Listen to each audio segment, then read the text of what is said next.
Now, I'm sure most of you see Rudy Giuliani's press conference yesterday calling out all that's been going on over in America, or should I say, in Democrat-run states. This could be him starting to release the Kraken. We will have to wait and see, but his team also spoke about Dominion voting systems and the shifty situation surrounding that, which it appears is an international issue that if Trump was benefiting from would be Russiagate 2.0. But since it's not, most of the media on both sides of the pond run the usual line of no evidence despite them actually having evidence, reading it out to them and explaining signed witness statements in a court of law happens to be evidence, which the media obviously know but are ignoring. Giuliani and his team are absolutely brutal towards the media during this press conference, and rightly so. They are covering all this up and hiding it from the majority of Americans and the world. The only major outlet I can see reporting on what he actually said, rather than his hair dye running down his face in the UK, is the Sun newspaper, which just shows how biased and corrupt our media is in both countries. The media in this country have been openly doing it all year, covering up for bumbling bullshitter Boris Johnson, despite their countless claims to actually hate him. The Sun, it appears, has bucked the media trend here by pointing out the accusations made by Rudy Giuliani and naming George Soros and the Clintons directly, even in the headline.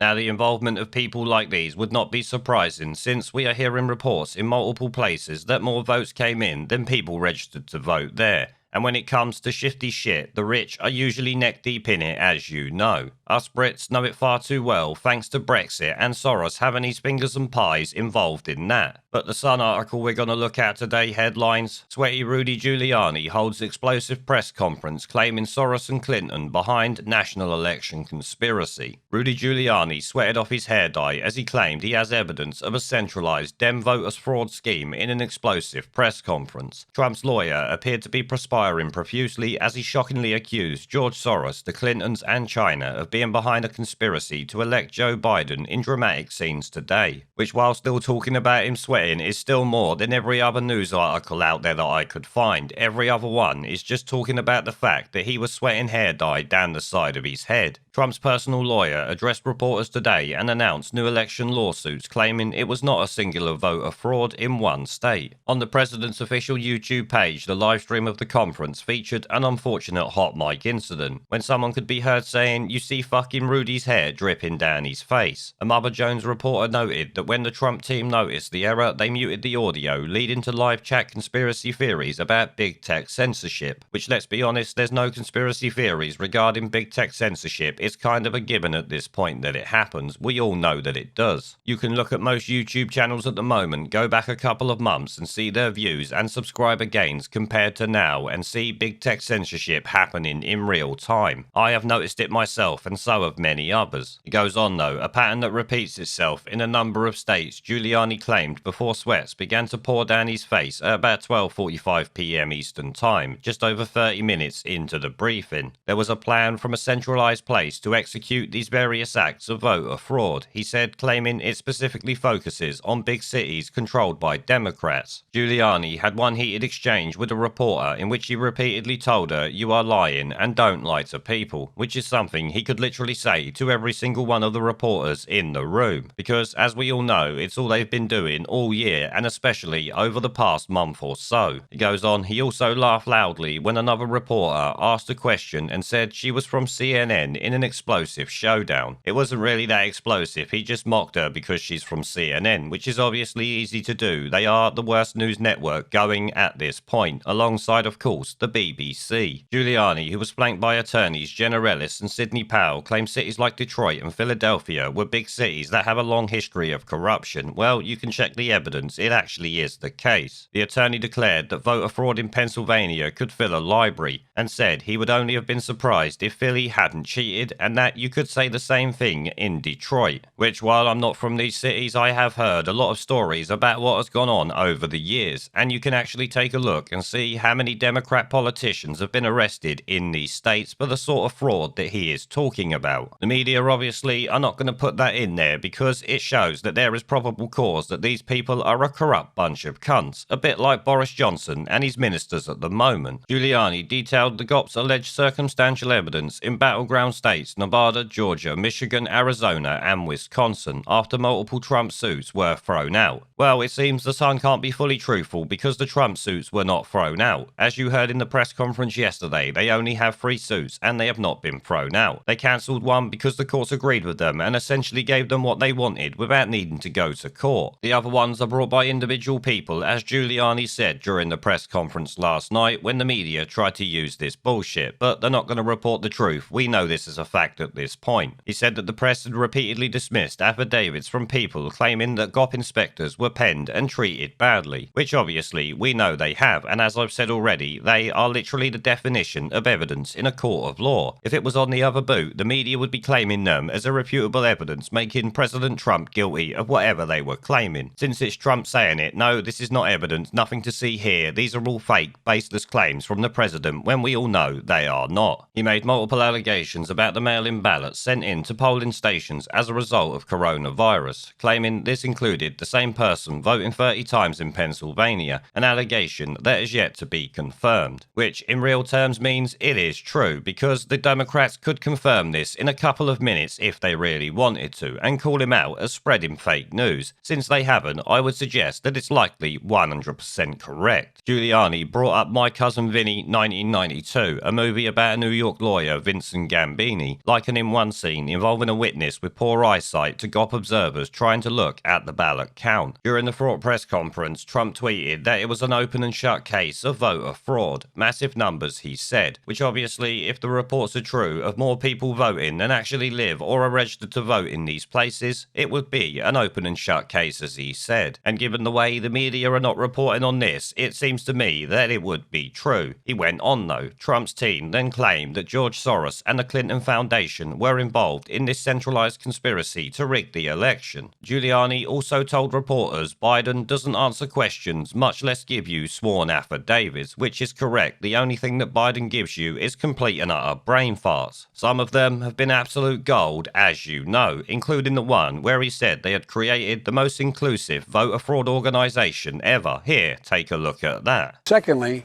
we're in a situation where we have put together, and you guys did it for our administration, the President Obama's administration before this.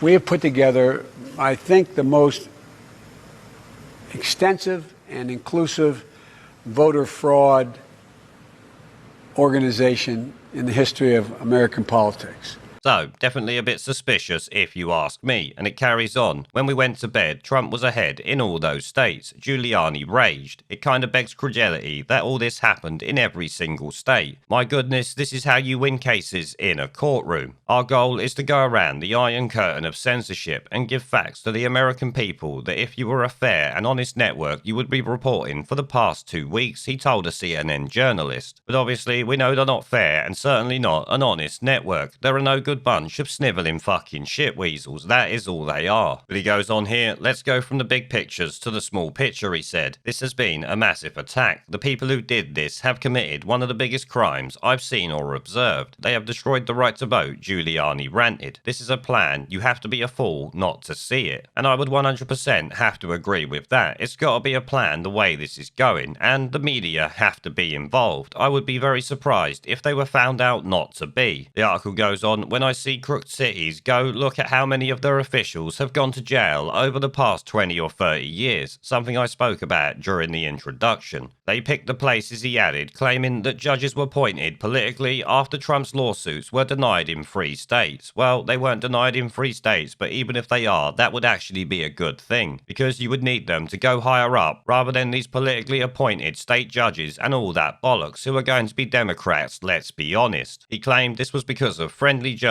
that issue ridiculous, irrational opinions, adding that they were about to file in Georgia and will probably file in Arizona. Because at the moment, like I've said before, they've only actually got 3 cases, and Giuliani pointed that out when the media tried to smear him with the bullshit that they had cases thrown out. Apparently, they haven't had a single case thrown out. They withdrew one because they no longer need it. The election result wasn't certified, and that's what their case was about, so there was no need to continue it. Now, I suppose it is a good thing that the Sun actually pointed out out what is going on and what he said, rather than like every other media organisation going on about his hair dye. But they are not completely innocent, obviously, because you can still tell they support the media narrative, being obviously a media company with their masters who do not allow them to speak the truth. But I will be interested to know how much longer the media will hold out on reporting the actual truth. I think they will go to the very end. Let's hope Trump can actually win this and take these fuckers out. I can't wait to see the climb down when all this is over. There is a pattern consistent throughout history of oppressed people turning on the oppressors, slaves against their owners, the peasantry against the feudal barons, colonies, Mr. Verhofstadt, against their empires. And that is why Britain is leaving. And it doesn't matter which language you use, we are going, and we are glad to be going. We're off.